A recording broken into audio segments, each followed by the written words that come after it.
One look around the Clabber Girl Museum and you can see the long, proud history of the company. In fact, the building itself dates back to 1892. Over the years, we've celebrated that rich history.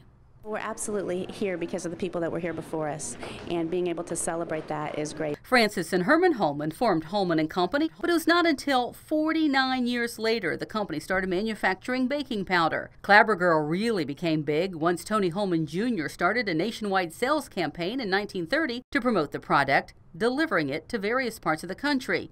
Yeah, that's the same guy that purchased the Indianapolis Motor Speedway. Space, though, eventually got tight, and in 2006, Clabber Girl announced an expansion of its manufacturing plant downtown. It's just a great opportunity that we're happy to be investing further in downtown Terre Haute. There's something very special, I think, about a native, homegrown Hoosier company with all those years of tradition that's still here. A few years later, we got a sneak peek behind the scenes of a very busy production area. We manufacture over 200 different products now. Most people in Terre Haute don't even realize how many products we manufacture. And in an effort to reach more people and help them learn about the company, the Bake Shop and Museum opened in 2003, a museum people continue to enjoy today.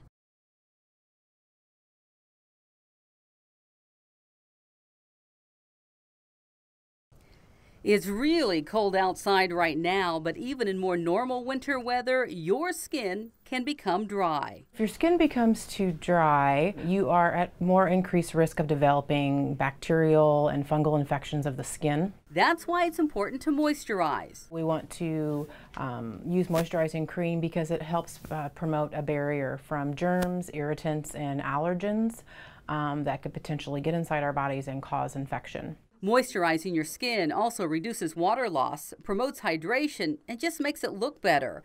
Joy Williams is an advanced practice nurse in the dermatology department at Horizon Health. She says when it comes to moisturizers, creams and ointments are better than lotions. Lotions are more water-based, so they're not going to hold that moisture in as much as creams and ointments. As you can see, the cream is a little thicker there. Other tips: don't take a shower longer than 10 minutes, try not to use really hot water, and slather on that cream within 3 to 5 minutes of bathing. Another tip is called soak and seal. You soak your body and your skin with your cream, and then if you're getting ready to go to bed, you can put on your pajamas to seal it. As for your hands, you could just use cotton gloves, even an old pair of socks. And just remember, as we age, our bodies produce less oil. I see a lot of older patients that have dry skin, and that's just a part of life. A part of life you need to take care of. In Paris, with local news that matters, Dana Winklepleck, WAWV.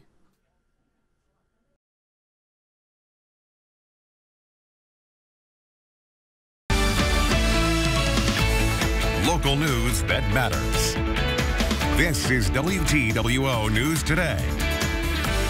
Well, good morning to you on this Monday. It is April 1st. I'm Dana Winklepleck. And I'm Jessica Wheeler. Thank you for hanging out with us here for WTWO News Today. Well, what a wild weather weekend. I know. We had storms. We had some snow. We had lightning.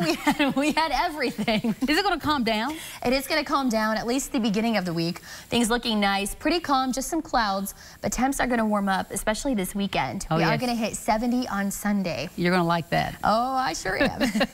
All right. Thanks so much, Jessica. In the news now for you, WTWO, your local election headquarters. We are just days away from the Illinois consolidated election. Taylor Williams sat down with the mayoral candidates in Paris. In the Paris, Illinois mayoral race, Craig Smith and Daniel Bursino each have a plan for the city. I'm hoping to bring a new set of eyes, not just a new set of eyes, but a little bit of youth to the office, and look at things through different opinions other than what's always been there. There's always something on the horizon. We think that we can do a little bit better, and we keep working hard at it. So that's what we're doing now. Incumbent Craig Smith is seeking his 5th term as mayor. Over the years, Smith says he's helped Paris grow and become prosperous. If re-elected, he wants to tackle issues like creating affordable housing and giving residents a better quality of life. He also hopes to finish projects he started while in office, including turning the former Paris High School building into assisted living apartments. past. We've been able to bring new businesses in. One of the main things we've been able to do is also keep our existing businesses. So I like to feel that because of the success we've had in the past, they would hope that we could continue that success in the future. On the other side of the aisle is Daniel Bursino, a newcomer to the political world who's running in honor of a late friend. I was born and raised in Paris, and then it's just something I've always wanted to do. If elected, Bursino's goals would be to help create businesses and attractions for area youth, create a historical district within city limits, and redevelop Paris by using federal and state grants. The state of Illinois has plenty of opportunity and plenty of programs put into place to help communities such as us in different grants, different applications that we can get filled out and applied for, and then therefore in return what we can do then is take applications from the citizens and give those grants out to them. Both candidates were born and raised in Paris. Each feel that their city is the ideal town to live and work in. Smith and Bursino also agree that their campaigns have been civil and are letting the voters decide who they want to lead. It's a loving community. It's a great community.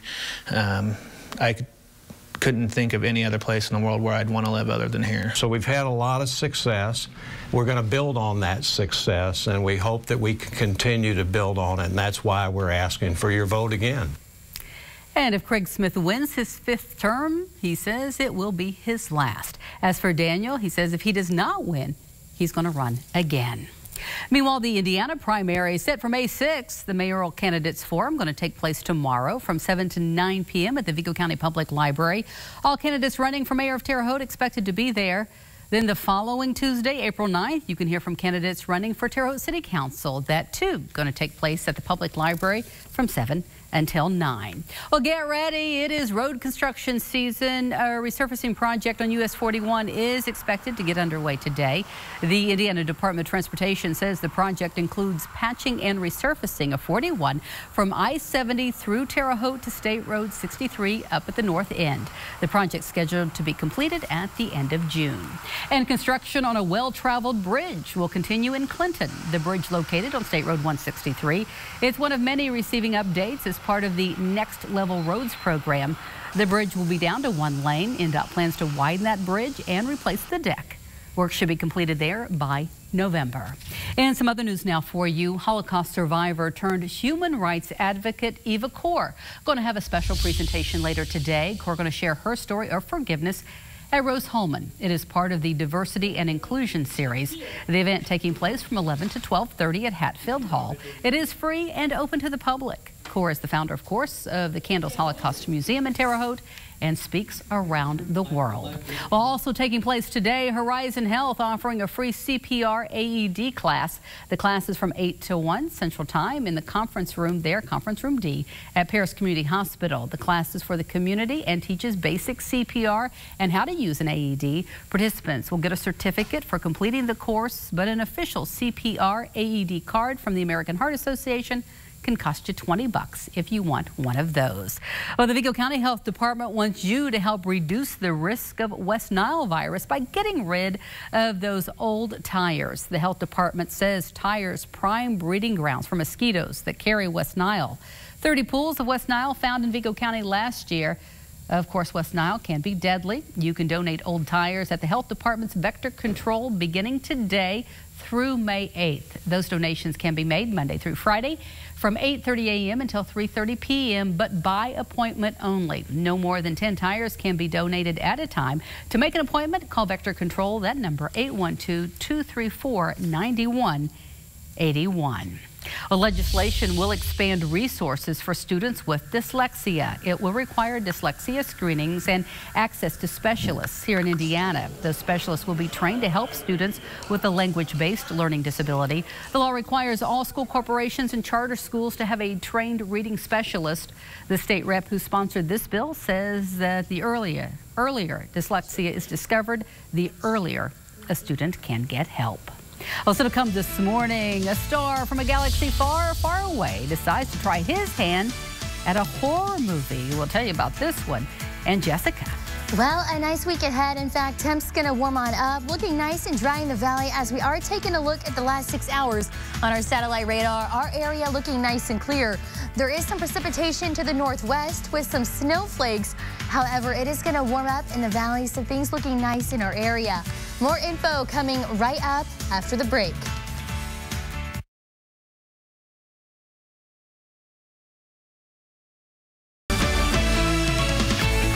Local news that matters. This is WTWO News Today. Good morning to you on this Tuesday, or should I say Wednesday. It is April 3rd. I'm Dana Winkleplack. Thanks so much for waking up with us here on WTWO News Today. Well, the consolidated election took place in Illinois. Residents went to the polls to select people for things like mayor, city councils, school boards, park boards, and other local elected offices. The Paris mayoral incumbent, Craig Smith, the winner, with 68% of the vote. He defeats challenger Daniel Brasino. He received 32% of the vote. Only 17% of residents turned out, though, to cast a ballot. Some folks did go to the Edgar County Courthouse to watch those votes come in last night. Just after 8 Central Time, the race called for Smith. We spoke to him after his win. Got a great group of people who work in Paris, and I've always said the word is we because there's so much volunteerism in Paris and people work together, and that's what makes this community go. And as long as we keep working together, Paris is going to keep growing, and we've got a lot of good things coming up in the future. So I'm looking forward to it and looking forward to working with everybody else.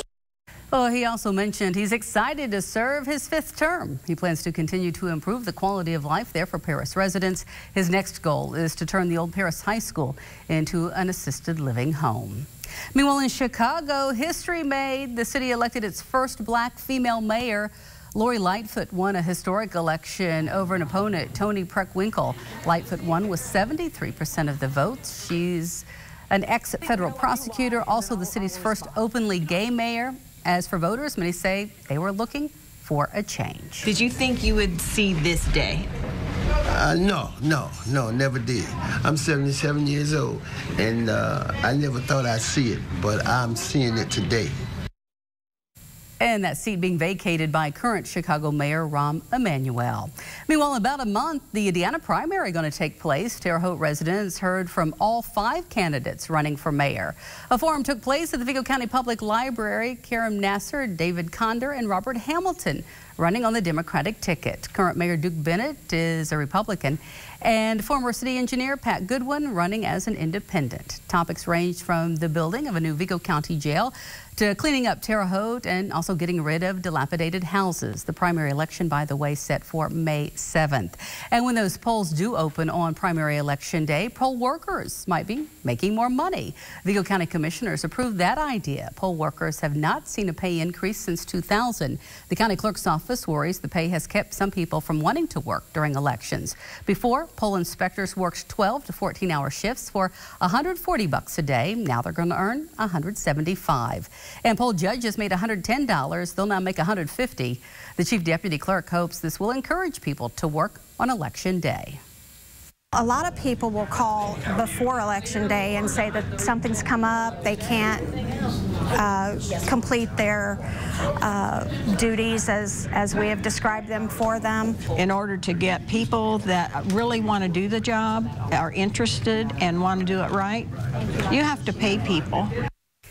And former positions that were needed in the past when there were precincts are no longer around, so that money can be used to pay poll workers more. The county clerk's office asked for about $9,000. Well, now to an update on the Indiana hate crimes legislation. A bill awaits the governor's signature. The bill passed after a lot of debate and controversy. The hate crime legislation, part of an amended drug sentencing bill. The legislation allows a judge to enhance the sentence of someone who committed a crime against someone else based on certain characteristics. But critics point out the bill does not explicitly cover age, sex, or gender identity. I felt exhausted. You know, this process really takes a toll on you, particularly when you have an invested interest. As an African-American female, I took this bill very personally, and to see it, to see the vote, which was not a surprise, as Senator Landon indicated, but to see that vote, it just really disheartened me and just, sort of gutted me a little bit. For me, I was not shocked at all. As a matter of fact, I think I stood up to the microphone and said that all the gloves are off. I'm a father, I'm a husband, and I have 3 daughters. So I am very sensitive to that. What I will say is bias is already defined in our code. It's defined with this list. And with the wraparound language and the demonstration, this is an inclusive list, they are covered. Well, Governor Eric Holcomb says he will sign that bill. Also at the State House, lawmakers approved legislation that would largely ban a second trimester abortion procedure. The Republican-dominated Senate voted 38-10 in favor of the bill. It, too, now heads to the governor's desk. The measure bans doctors from using medical instruments such as clamps, forceps, and scissors to remove a fetus from the womb unless there is a serious risk to the mother. A conviction could mean up to 6 years in prison. The House approved that bill back in February. A new development in the alleged incident involving Indiana Attorney General Curtis Hill. A disciplinary panel says that Hill is not immune from the state Supreme Court's discipline process. Now, last month, the Disciplinary Commission asked Indiana's High Court to discipline Hill over allegations that he drunkenly groped 3 female legislative staffers at a bar while celebrating the end of the legislative session. Hill opposes the complaint, reaching the investigative stage. He says voters will hold him accountable. But the commission's attorneys say Hill is seeking special and favorable treatment because of his elected post. A special prosecutor declined to pursue criminal charges. Hill has denied any wrongdoing. Well, a ribbon cutting ceremony going to take place today for a new store in Honey Creek Mall. Glick's going to hold the special ceremony from noon until 12:30. The store sells clothing for the entire family.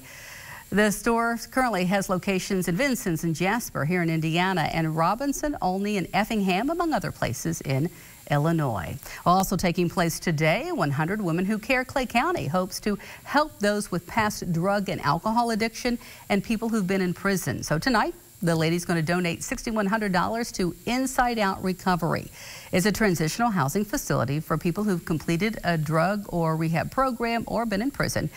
They taking part in this. The donation going to take place at 6 p.m. 1408 East Hendricks Street in Brazil. The money going to be used to buy new washers and dryers for residents at Inside Out Recovery. Any money left over will be used to upgrade a meeting room and library there at the facility.